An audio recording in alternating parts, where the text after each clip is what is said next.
그 다음에 이제 리모델링에 대해서 기본적으로 궁금하신 사항들을 좀 말씀을 드리면, 이제 앞에서 말씀드린 것처럼 단순 인테리어나 수리가 아닌가요? 하면 그 부분 이제 아니라고 말씀드릴 수 있고요. 그 다음에 재건축이 더 유리하지 않느냐 하면, 지금 단지 같은 경우는, 대방대동 같은 경우는 재건축으로 했을 때는 사업성이 확실히 더 떨어지는 부분들을 이제 말씀드릴 수가 있겠습니다. 그리고 분담금은 이제 얼마나 되고 어느 시기에 납부하느냐 하는 부분이 굉장히 이제 궁금한 부분입니다. 조합원 분담금은 전체 총 사업비에서 일반 분양 수입을 뺀 것을 가지고 조합원들이 나누어서 내시는 상황이라고 보시면 되겠습니다. 그래서 총 수익금이라는 거는 이제 일반 분양 수입이 되겠는데요. 다행히도 대방대동 같은 경우는 나름 일반 분양을 할 수 있는 건물을 지을 수 있는 공간들이 있어요. 이게 없는 데들은 예를 들어 공간이 빽빽해서 더 이상 건물을 짓을 수 있는 공간이 없으면 어떻게 해야 되냐면 수직으로 올린다고 사업계획을 낼 수밖에 없는데, 문제는 수직으로 해서 진행하는 것은 두 가지 문제가 있습니다. 하나는 뭐냐면 사업기간이 너무 오래 걸려요. 그러니까 인허가 과정도 복잡하고, 그걸 지금 누구도 지금 뭐 그거 안전하다고 얘기할 수가 없기 때문에 사업기간이 굉장히 오래 걸리고, 또 하나는 건물 위쪽으로 하중을 올리다 보니까 구조를 보강하는 비용이 상당히 많이 걸립니다. 그래서 공사비도 많이 나오고, 실제 그 공사하는, 인허가하는 그런 사업 기간도 상당히 오래 걸리기 때문에, 그렇기 때문에 좀 추천할 수 있는 방법이 아닌데, 다행히도 대방대동 같은 경우는 수평 중축, 별동 중축을 할 수 있는 자리가 충분히 있다. 그리고 15%를 다 찾아놓기 때문에 분담금을 최소화할 수 있는 그런 단지다라는 부분들이 이제 상당히 좋은 점이 좀 되겠습니다. 그 다음에 이제 분담금에 대한 부분 이제 어떻게 결정하는지 갖고도 이제 많이 이제 싸움이 일어나시는 부분들이 있는데요. 분담금은 지금 내 집을 평가를 먼저 하고 나서 그 이후에 새로 들어가는 집이 도대체 얼마짜리로 이사를 가게 되는지, 그게 옮겨지는지 변경이 되는지를 감정평가를 통해서 이제 그 부분을 확정을 하고, 내가 이익을 얼마나 보는지를 개별적으로 다 계산을 해서 그거에 맞게끔 전체 비용을 다시 역산해서 뿌리는 방식으로 분담금을 결정합니다. 그래서 뭐냐면 기존에 똑같이 내 재산이 나도 1,000만 원, 이제 이쪽에도 1,000만 원이 있는데, 예를 들면 나는 예를 들면 면적을 더 많이 늘려서 난 2,000만 원짜리 집이 됐다. 그러면 저는 1,000만 원 이익이 생기고요. 근데 이쪽에 분은 1,000만 원짜리였는데 예를 들면 리모델링 해서 1,500만 원짜리가 됐다. 그러면 500만 원의 이익을 구하게 되니까 그 분담하는 비율을 많이 이익을 본 사람이 더 많이 부담하고, 조금 이익을 본 사람은 조금만 부담하게 되어 있습니다. 그래서 뭐냐면 내 면적을 조금 늘리시면 분담금을 확실히 더 줄일 수가 있습니다. 그래서 설문조사를 저희가 이제 진행하게 되는데, 설계하기 이전에 설문조사를 진행하게 되는데, 그때 예를 들면 두 가지가 있어요. 하나는 내 자산 가치를 많이 늘리기 위해서 이제 많이 늘리자고 하시는 의견도 있고, 또 한쪽에서는 조금만 늘리고 분담을 내 것 좀 줄이고 일반 분양을 많이 하자는 의견들이 나올 수가 있습니다. 그래서 그런 의견들을 종합해서 최소한 전체의 75% 이상이 원하는 방향으로 사업이 진행이 되고, 그게 아닌 경우에는 인허가 완료되고 뒤에서 동의서를 받을 때 동의서가 받아지지 않기 때문에 사업이 진행 자체가 안 됩니다. 그런 부분들을 좀 이해해 주시면 되겠고요. 그 다음에 이제 뭐 이주비는 도대체 얼마나 나오느냐, 뭐 이주비 내가 나오겠는지, 내가 뭐 신용도 나오고 이런 부분 때문에 이주비 안 나올 거 아니냐, 이런 생각도 이제 하시는데, 이주비 같은 경우는 지금 허브 보증서를 통해서 이제 리모델링도 이제 이주비가 충당할 수 있도록 되어 있고요. 여기 이제 투기과열진 같은 경우는 40%밖에 안 나오는데, 여기 창원 같은 경우는 이제 준용지역이기 때문에 아마 50%에서 60% 정도가 나오고요. 근데 그게 뭐에 60%냐면 감정평가 했을 때 향후 3년 후에 지금부터 가격이 계속 오르기 시작할 텐데요. 오른 가격의 50%에서 60% 정도가 이주비로 이제 나온다고 보시면 되겠고요. 그 다음에 이제 그걸 가지고 이제 이주를 하시고 뭐 전세로 가셨다가 입주하실 때 다시 이제 상환하시면 되니까 그건 이제 특별한 문제 없이 이렇게 부담하시면 되겠고요. 그 다음에 이제 분담금에 대한 문제인데, 분담금을 도대체 얼마 언제 내는 거냐라는 부분들이 좀 있습니다. 근데 만약에 저희가 이제 사업 계획에 따라서 다를 수가 있는데, 전체 부담하는 금액이 만약에 2억이 나왔다. 예를 들어서 2억이 나온다는 얘기는 아니고요. 2억이 나왔다 그러면 원래는 2천만 원 정도를 4년 후에 납부를 하는 방식으로 갑니다. 그래서 10%를 내고 계약금으로 내고 그 이후에 이제 입주하실 때 나머지 잔금을 내시는 형태로 진행이 되는데요. 요즘에 이제 뭐 대우, 그다음에 현대, 뭐 삼성, 대리 이렇게 메이저 회사들이 리모델링으로 들어와서 경쟁을 하게 되면서는 계약금을 좀 많이 안 받고 있습니다. 또는 아예 안 받거나 이런 추세로 가고 있기 때문에 계약금을 안 낸다 그러면 이제 그런 거에 대한 분담 없이 입주 때 가서 가격이 오른 상태에서 의사결정을 하시면 되는 거예요. 그러면 이제 그때 가서는 예를 들면 뭐 장기주택 대출로 해서 장기로 해서 대출을 받아서 입주하실 수도 있고, 또는 이제 주택연금 특히나 이제 받으시는 분들은 그때 가서 주택연금을 받으시면 지금 받으시는 금액보다 2배 이상 받으십니다. 그래서 실제 저희가 5금 하남 아파트를 저희가 진행을 하고 있는데요. 5금 하남 아파트 같은 경우도 처음에는 주택연금 받으시는 분들이 굉장히 반대를 많이 하셨어요. 왜냐하면 나는 이미 노후 설계가 다 돼 있고 연금 받아서 생활하고 있는데 갑자기 리모델링 해버리면 나 어떡하란 말이냐, 이제 이런 것 때문에 엄청 반대를 심하게 하셨었는데, 그 부분에 대해서 저희가 설계를 다 해드렸어요. 그래서 이주비랑 받는 거 가지고 주택연금 쓰실 걸 상환하시고, 그 다음에 이제 생활하시다가 이제 새로 입주하실 때 새로 이제 주택연금 가지고 모기지론을 계산하니까 기존에 받으시는 것보다 2배 이상 연금이 다 늘어나셨어요. 그렇기 때문에 굉장히 좋아지셨고, 뭐 저희가 이번에 이제 그 5금 아람 아파트의 일반 분양을 실행했는데 지금 경쟁률이 몇이냐면 2,500대 1이 넘습니다. 그래서 30세대를 분양했는데 2,500대 이상, 2,500대 1 이상으로 경쟁률이 붙을 정도로 거의 신축 아파트라고 보시면 되게끔 그렇게 가격 상승이 이제 많이 되는 점을 좀 생각하시면 되겠고요. 또 한 가지 이제 리모델링하는 기간이 도대체 이제 얼마나 걸리는지에 대한 부분입니다. 보시면 조합 설립부터 대략 이주하실 때까지 3년 정도 걸립니다. 그래서 3년이 지났을 때 이때 그냥 이주를 무조건 나가는 게 아니고, 자, 리모델링 이 정도면 괜찮다, 이 정도 평형에 이 정도 분담금이면 야, 리모델링 하자 해서 전체 소유주의 75%가 동의를 하시면 그때 진짜 리모델링 동의고, 그때 이제 이주를 나가시면 되고요. 이주 나가신 이후에 대략 한 32개월에서 한 35개월 공사를 진행하신 다음에 입주를 하시는 과정이 되죠. 그래서 이게 한 전체적으로 봤을 때는 한 6년 정도 진행이 되시고요. 그다음에 이것도 사실은 3년이 소요되는 부분이 설계에서 다투시느냐고 사실 오래 걸리는데, 미리미리 계산해가지고 그런 리스크에 대한 부분들을 미리미리 준비해서 설계해서 설문조사를 하고 빨리빨리 진행을 한다 그러면 그것도 더 단축시킬 수도 있습니다. 그래서 저희가 지금 진행하고 있는 이제 상록타워라는 데가 있는데요. 거기가 관리처분까지 2년 안에 끝났습니다. 그래서 내년에 이주를 나가는 그런 정도의 속도보다 빨리 진행을 하고 있는데, 지금 이제 한 2년 6개월 만에 이주를 나가는 단지들도 있습니다. 그런 것들 좀 말씀드릴 수가 있고요.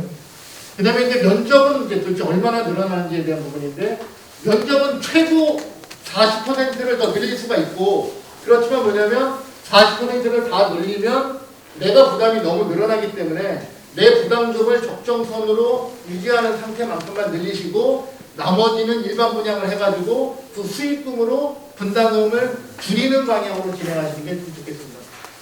그 다음에 뭐 주거환경 당연히 뭐 신축 정도보다 개선된 거 아까 동영상 통해서 보셨고요. 그 다음에 뭐 지진이나 이런 거에 대해서 안전하냐? 당연히 안전합니다. 당연히 안전하고, 지금 하는 여러 가지 구조심이라든가 이런 심의를 통해 가지고 안전성이 확보가 안 되면 인허가가 나지 않기 때문에 신축에 준하게 똑같이 이제 안전성이 확보된다는 점을 말씀드리고요. 그 다음에 시세에 대한 부분인데요. 아까도 말씀드렸다시피 예전에는 한 70%에서 80%밖에 가격을 못 따라갔습니다. 근데 지금은 브랜드에 따라서 옆에 신축 아파트보다 가격이 더 높게 형성되는 아파트 단지들도 리모델링에서 생기기 시작했다. 그렇다 그러면 거의 신축 아파트로 보시면 되겠습니다. 그 다음에 뭐 추진 단계에서 왜 미리 뭐 저기 그 정비업체 뽑고 왜 설계업체 미리 뽑아가지고 니네가 뭔데 뽑냐 이렇게 얘기를 하시는데, 정비업체라든가 설계업체가 없이는 예를 들면 신속한 사업 진행도 어렵고 적법하게 진행하는 그게 어렵습니다. 왜냐하면 그런 내용들을 법도 다 정확히 모르시기 때문에 이게 잘못해서 자기 마음대로 막 진행해 버리시면 나중에 막 이만큼 진행했다가 어느 분이 야 이거 창립청의한 거 무효야 하고 소송 걸어버리면 처음부터 다시 진행하셔야 됩니다. 그런 것들을 위해서 어떤 빠르고 적법하게 진행을 하기 위해서는 반드시 뭐냐면 정비업체하고 설계업체의 도움을 받아야 되기 때문에 전국에 지금 800개 단지가 다 리모델링을 진행하고 있는데 다 똑같이 정비업체하고 설계업체는 추진위원회에서 뽑아서 진행을 하고 있고요. 그 다음에 이 업체들에 대해서 총회 때 승인을 받지 못하면 거기서 그냥 해지가 됩니다. 네, 그런 부분들을 좀 말씀드릴 수가 있고요. 그 다음에 이제 세대 권리에 대한 건 아까 말씀드렸는데 세대 권리 하실 수 있습니다. 그래서 예를 들면 일부 어떤 부분에 대해서는 전체 월세 놓을 수 있도록 이제 세대 분리를 이제 하실 수가 있고요.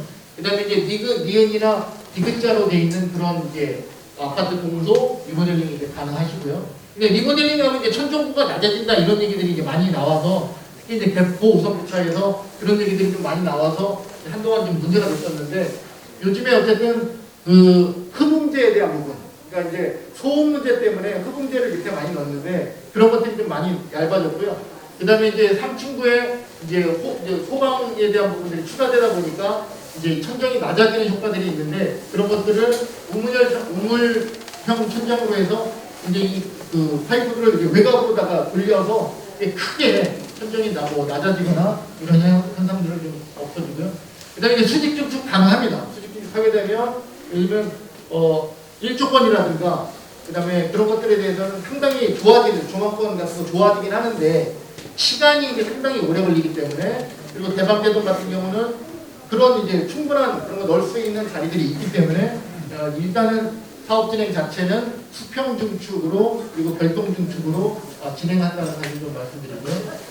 그 다음에 시공사는 도대체 언제 뽑는지 좀 궁금해하실 수도 있는데 조합 설립인가가 나면 바로 시공사 공고가 나갑니다. 그래서 시공사가 들어오게 되는데 여기서 중요한 점이 한 가지가 있습니다. 뭐냐면 시공사도 아까 말씀드린 것처럼 이게 진행되다가 예를 들면 2년 후에 조합원들이 볼 때 이거 사업성이 없는데 야 이거 내가 무슨 4억 5억 내고 이거 어떻게 해? 못해. 그렇게 됐을 때는 그동안에 들어간 모든 비용을 시공사가 책임을 져야 돼요. 매몰 비용을 받을 수가 없어요. 조합원들한테 돈 달라고 할 수가 없습니다. 그러다 보니까 시공사는 뭐를 생각하냐면 이게 현재 상태에서 동의율이 어느 정도 되는지를 상당히 중요하게 따집니다. 그래서 뭐냐면 동의율을 예를 들면 67%로 간당간당하게 조합을 만든 데가 있고 또 하나는 예를 들면 80% 90%가 예를 들면 동의해가지고 만든 조합이 있다 그러면 시공사 입장에서는 이게 80% 90%가 동의한 그런 조합에 더 좋은 조건을 제시합니다. 왜 그러냐면 여기는 매몰 비용이 발생할 가능성이 더 적기 때문에 그렇고요. 예를 들면 75%가 찬성하지 않은 조합을 같은 경우는 좋은 조건을 제시하고 싶어도 제시했다가 이게 사업 진행되다가 사업이 빠그러지면 그때 시공사가 안는 리스크가 상당히 크기 때문에 그런 데는 잘 가지도 않을 뿐더러 조건도 굉장히 그 매몰 비용을 포함한 그런 비용으로다가 제한을 하기 때문에 초반에는 열성적으로 도와주시고 그 다음에 모든 게 다 결정돼서 그때 가서 조건이 다 좋다 나쁘다를 따지시는 게 훨씬 더 좋으시지 시작도 하기 전부터 미리 싸우고 뭐 하자 말자 얼마 들어가냐 뭐 하냐 지금 얘기할 수 있는 사람들이 아니라는 거예요. 그래서 그런 부분을 좀 다시 한번 강조해서 좀 말씀을 드리고요. 그 다음에 이제 공사비에 대한 부분인데요. 공사비는 정말 천차만별이고 평당 한 지금 한 508만 원부터 많게는 780만 원까지 여러 가지 뭐 전략들이 있습니다. 그래서 예를 들면 뭐 저렴한 업체 가지고 저렴하게 하실 수도 있고 하이엔드급 가지고 예를 들면 고가 전략을 갈 수도 있습니다. 그래서 그런 부분에 대한 것은 예를 들면 시공사들이 들어왔을 때 또는 분담금을 낼 수 있는 수준 그다음에 이런 것들 여러 가지 고려해가지고 향후 조합이 설립되면 조합 집행부에서 나름대로 그걸 가지고 전략을 좀 짜셔야 되고요. 그런 부분들이 굉장히 중요합니다. 그래서 예를 들면 브랜드가 좀 떨어지더라도 싸게 갈 것인지 아니면 정말 우리가 800만 원 주고 레미안테에다 쓸 건지 그런 부분들은 어쨌든 이제 수요 조사를 통해서 또는 이제 집행부의 어떤 전략을 통해서 결정해 나가시면 되겠고요. 그 다음에 이제 뭐 조합원들로부터 계약금을 안 받는 경우도 있느냐가 있습니다. 실제 많이 있고 저희가 진행했던 단지들 중에서도 2개 단지가 계약금을 안 받았습니다. 그래서 입주 때까지 전혀 부담 없이 그냥 진행하시는 현장들이 생기기 시작했고요. 그 다음에 이제 뭐 수직 증축에 대한 부분은 이제 아까 이제 말씀드렸고요. 그 다음에 이제 세대가 어떻게 배정받는지 재건축처럼 배정받는지에 대한 부분을 이제 궁금해 하시는데 그게 아니고 내가 가지고 있는 집에 그대로 들어가신다고 보면 되겠습니다. 그래서 등기도 그대로 살아있고 그 등기가 살아있는 상태에서 나중에 변경 등기만 내서 면적이 늘어나고 그런 부분만 변경을 한 상태로 그 등기를 계속 유지하고 계시는 겁니다. 그러니까 수리하시는 개념이기 때문에 그렇게 보시면 되고요. 그래서 내 집을 그대로 가져간다. 대신 밑에 필로티가 생기다 보니까 지금 있는 층보다는 한 층씩 위로 이제 올라가시지만 어쨌든 동호수는 똑같습니다. 그래서 그 집을 가져가시는 형태로 보시면 되겠고요.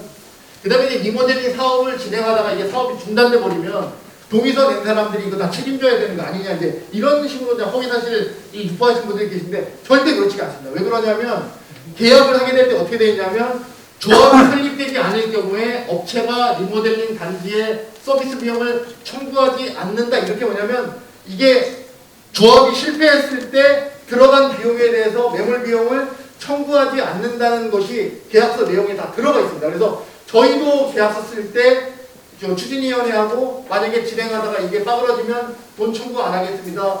그 계약서에 명시가 되어 있고요. 설계도 똑같이 그런 내용들이 명시가 다 되어 있습니다. 그래서 그런 부분에 대해서는 뭐 동의서를 내셨다 그래서 금전적으로 불이익을 받는 게 전혀 없습니다. 대신 뭐냐면 리모델링 허가가 나고 두 번째 진짜 동의서를 내셨을 때는 그때부터는 책임이 이제 동의서 내신 분들한테 책임이 있습니다. 그러다 보니까 그때부터는 어떤 권리를 주냐면 동의를 안 하신 세대에 대해서는 법원에다가 강제로다가 이거 명도해 주십시오 해서 매도 청구를 해서 평가 금액으로 그 집을 그냥 살 수 있는 권리를 조합에 그런 권리를 줍니다. 왜 그러냐면 그 사람들 때문에 사업이 지연되게 되면 조합에서 엄청나게 큰 피해가 일어나기 때문에 그 동의하신 조합원들이 다 피해를 입기 때문에 그때부터는 매도 청구라든가 명도할 수 있는 권리를 주게 되는 겁니다. 그래서 그런 사항들에 대해서는 그때 가서 신중하게 결정하신 다음에 진행을 하시면 되겠고요.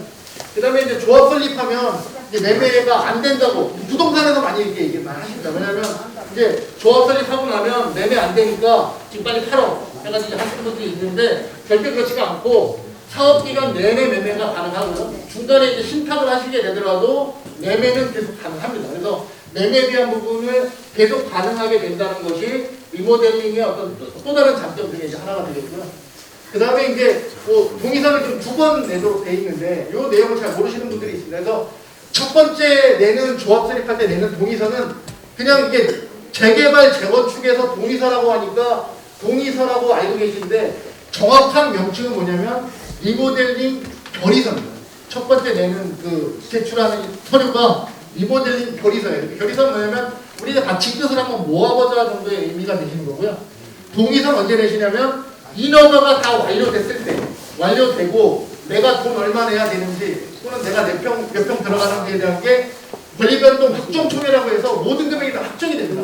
그때 마음에 안 드는 사람이 25% 넘어서면 그럼 사업 진행 안 되는 겁니다. 그래서 그때 내시는 게 동의서이기 때문에 지금은 빠르게 진행하시는 것이 유리한 상황입니다. 왜 그러냐면 임대 아파트라든가 아까 말씀드린 이제 뭐 초과이익 산수라든가 이런 것들이 언제 시행될지 모르기 때문에 그때 돼서 만약에 그렇게 시행되고 나면 이제는 뭐냐면 재건축도 안 되고 리모델링도 안 되고 그런 상황이 돼버리면 그냥 구축 아파트입니다.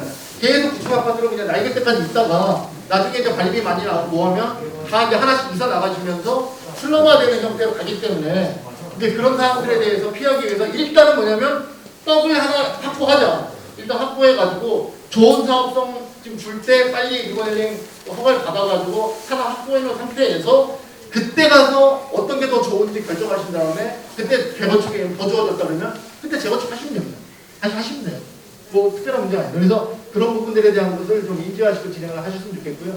또 하나는 이제 추진위원회가 도대체 이거 하나 돈 받으라고 하는 거 아니냐, 뭐 업자가 끼고 뭐 하는 거 아니냐 이런 얘기를 많이 하시는데 지금 추진위원회라는 것들이 뭐냐면 소유주들로 다 구성되어 있습니다. 외부에 어떤 세력이 들어가서 추진위원회를 한다든가 이런 내용들이 없습니다. 그래서 단순하게 이제 봉사하시는 분들인데 이게 뭐냐면 이런 세력들이 있을 때, 이런 분들이 봉사하시는 분들이 있을 때 어쨌든 조합단위까지 가야지 이분들이 마냥 1년, 2년, 뭐 10년 종사할 수 있는 거 아니잖아요. 왜냐면 이분들은 뭐냐면 뭐 월급을 받는 것도 아니고 회의비를 받는 것도 아닙니다. 그냥 자원봉사 하시는 거예요.